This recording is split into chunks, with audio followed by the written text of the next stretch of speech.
Hi every one, welcome back.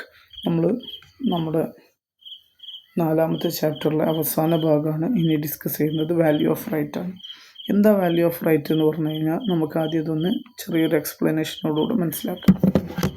അതായത് കമ്പനീൻ്റെ കയ്യിൽ company ഈ നിലവിൽ ഷെയർ ഹോൾഡേഴ്സിന് എന്ത് ഇഷ്യൂ ചെയ്യാൻ കരുതുന്നുണ്ട്? റൈറ്റ് ഇഷ്യൂ ചെയ്യാൻ കരുതുന്നുണ്ട്.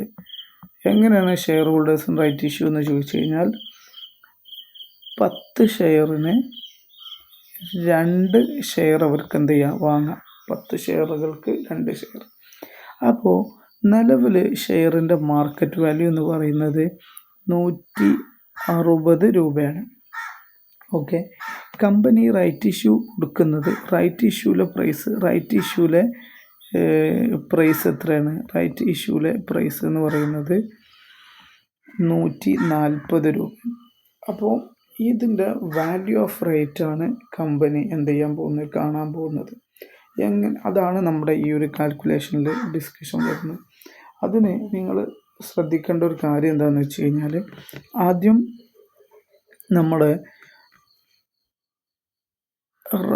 എക്സിസ്റ്റിംഗ് ഷെയറിൻ്റെ മാർക്കറ്റ് വാല്യൂ എടുക്കുക. മാർക്കറ്റ് വാല്യൂ ഓഫ് എക്സിസ്റ്റിംഗ് ഷെയറിൻ്റെ മാർക്കറ്റ് വാല്യൂ എത്ര? അതായത് 10 ഷെയറിന് 160 വെക്കുമ്പം 1600 രൂപ. ഇനി റൈറ്റ് ഇഷ്യൂവിലൂടെ നമുക്ക് കിട്ടാൻ പോകുന്നത് എത്ര? റൈറ്റ് ഇഷ്യൂവിൻ്റെ പ്രൊസീഡിങ്സ് എത്ര? 2 ഷെയർ ഇൻറ്റു 140, 280. അപ്പോൾ 1880 ആണ് നമ്മുടെ പ്രൈസ്. ഇത് അവിടെ കാൽക്കുലേറ്റ് ചെയ്യാം. അതിന് പുറമെ നമുക്ക് ടോട്ടൽ നമ്മുടെ കയ്യിൽ ഇപ്പോൾ എത്ര ഷെയർ ഉണ്ടാവും റൈറ്റ് ഇഷ്യൂ കഴിഞ്ഞാൽ? ടോട്ടൽ ഷെയർ എന്ന് പറഞ്ഞാൽ 10 + 2 ടോട്ടൽ 12 ഷെയർ ഉണ്ടാവും. ഇനി നമ്മൾ 1880 ഹരിക്കണം 12 ചെയ്ത് കഴിഞ്ഞാൽ ഇപ്പോൾ നമുക്കിനി കിട്ടാൻ പോകുന്ന പ്രൈസ്, ഷെയറിൻ്റെ ആവറേജ് പ്രൈസ് എത്രയും നമുക്ക് മനസ്സിലാക്കാൻ പറ്റും. 1880 ഹരിക്കണം 12 എന്ന് പറഞ്ഞാൽ നമുക്കറിയാം 156.67 ആണ് നമ്മുടേത്. ഇപ്പോൾ എപ്പോഴും ഈ ഒരു കാര്യം മനസ്സിലാക്കണം. ഇതിനെ നമ്മൾ വിളിക്കുന്ന പേര് തിയററ്റിക്കൽ എക്സ് റൈറ്റ് പ്രൈസ് എന്നാണ്, ടെർപ്പ്. ഈ റേറ്റ് നോർമലി സാധാരണഗതിയിൽ, എപ്പോഴും എന്നല്ല, പക്ഷെ സാധാരണഗതിയിൽ ഈ മാർക്കറ്റ് വാല്യൂവിനേക്കാളും കുറവായിരിക്കും. ഓക്കെ, അപ്പോൾ ഈ മാർക്കറ്റ് വാല്യൂയും ഈ തിയററ്റിക്കൽ എക്സ് റൈറ്റ് പ്രൈസും തമ്മിലുള്ള ഡിഫറൻസ് ആണ് നമ്മളെന്ത് പറയുന്നത്? വാല്യൂ ഓഫ് റൈറ്റ് എന്ന് പറയുന്നത്. അപ്പോൾ market value 160, theoretical ex right price 156.67. Okay, average കോസ്റ്റാണ് ഉദ്ദേശിക്കുന്നത്. അപ്പം ഇയാൾക്ക് ഇതുകൊണ്ട് കിട്ടിയൊരു ബെനിഫിറ്റ് എത്ര? 3.33. ഇങ്ങനെയൊക്കെ നമ്മൾ ഇത്രയൊക്കെ റിസ്ക് എടുത്ത് ചെയ്താലും ഇത് വളരെ സിമ്പിളായിട്ട് ചെയ്യാനൊരു മാർഗ്ഗമുണ്ട്. അതെന്താണെന്ന് വെച്ച് കഴിഞ്ഞാൽ, ഇപ്പോൾ നമുക്ക് കിട്ടിയ ഷെയർ എത്രയാണ് നോക്കുക. പുതിയതായിട്ട് കിട്ടിയ ഷെയർ നമുക്ക് 2 ഷെയർ കിട്ടി. ഓക്കെ, നമ്മളെ സംബന്ധിച്ചിടത്തോളം ഇത് കഴിയുമ്പോൾ എത്ര ഷെയർ നമ്മുടെ കയ്യിലുണ്ട്? 12 ഷെയർ ഉണ്ട്. ഇൻറ്റു ഈ മാർക്കറ്റ് വാല്യൂ എത്ര? 160. ഇഷ്യൂ പ്രൈസ് എത്ര? 140. ഇങ്ങനെ ചെയ്താൽ വളരെ സിമ്പിളായിട്ട് ഈ ആൻസർ എന്ത് ചെയ്യാൻ പറ്റും? കണ്ടെത്താൻ പറ്റും. 2/12 ഇൻറ്റു 20 ചെയ്ത് കഴിഞ്ഞാലും ഈ ആൻസർ 3.33 എന്ന് കിട്ടും. ഓക്കെ, ഇത് രണ്ടും ഇതാണ്. ഇതിൻ്റെ ലോജിക്ക് എന്താ? ശരിക്കും ഇതിൻ്റെ ലോജിക്ക് ഒന്നുമില്ല. 120 രൂപ നമുക്ക് ബെനിഫിറ്റ് കിട്ടുന്നുണ്ട്. അതിന് നമ്മൾ എന്ത് ചെയ്യുക?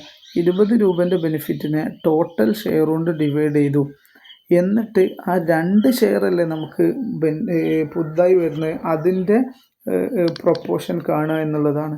അപ്പോൾ 20 ബെനിഫിറ്റ് കിട്ടി. ബെനിഫിറ്റ് എന്ന് പറഞ്ഞാൽ മാർക്കറ്റ് വാല്യൂ കമ്പയർ ചെയ്യുമ്പം 140 കിട്ടുന്നത്. അപ്പോൾ ചെയ്ത് നോക്കൂ. 20/12, 20 ഹരിക്കണം 12 ഇൻറ്റു 2, അങ്ങനെ വരുമ്പോൾ 3 കിട്ടും. അതാണ് ഈ കാൽക്കുലേഷൻ. സെയിം കാൽക്കുലേഷൻ തന്നെയാണ് ഈ സാധനം ചെയ്തത്. രണ്ടും ഒരേപോലെയാണ്.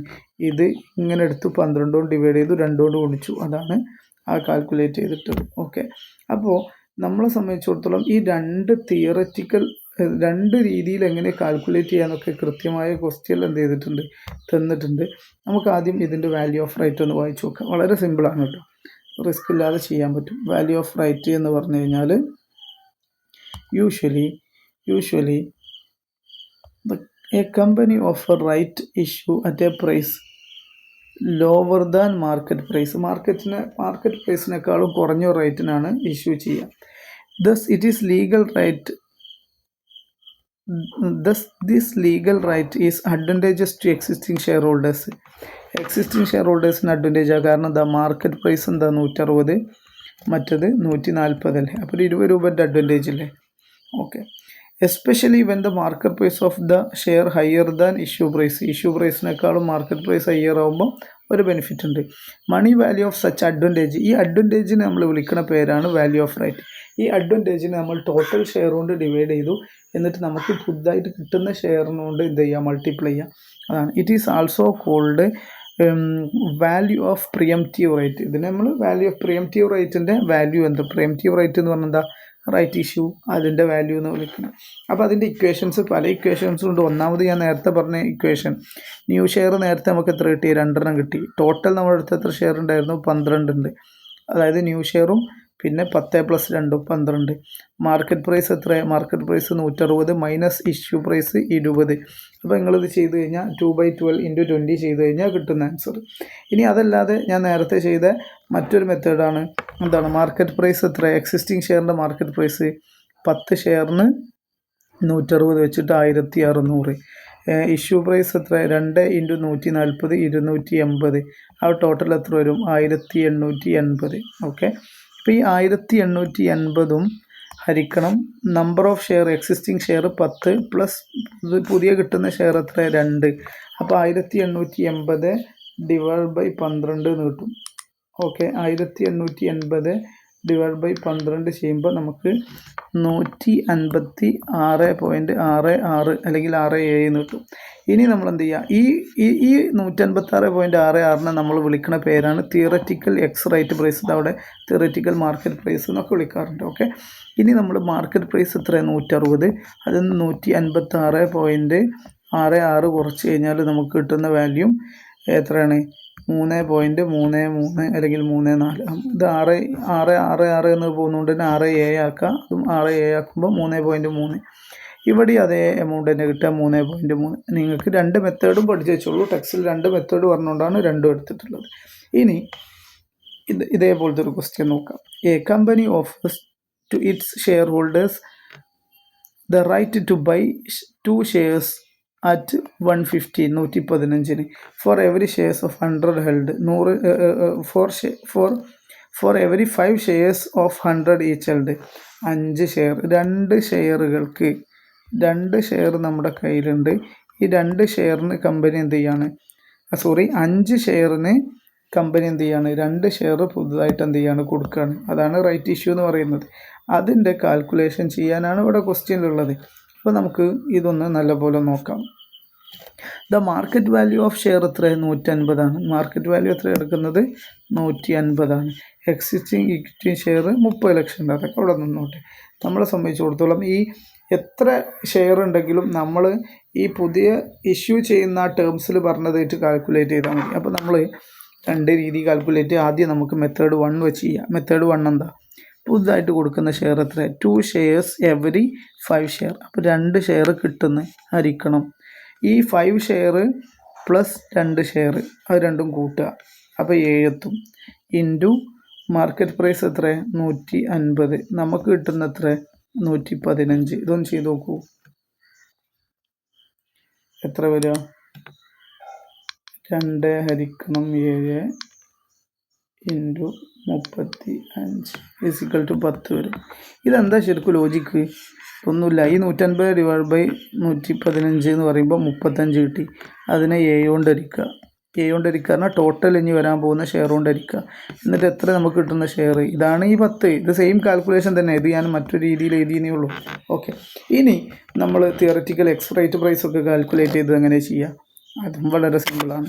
അതെന്താ, ആദ്യം നമ്മൾ എക്സിസ്റ്റിംഗ് ഷെയറിൻ്റെ മാർക്കറ്റ് വാല്യൂ ചെയ്ത market value of existing share എത്ര, 5 × 150. 5 × 150 750 വരും. 5 × 150 എത്ര വരും, 750. ഓക്കെ.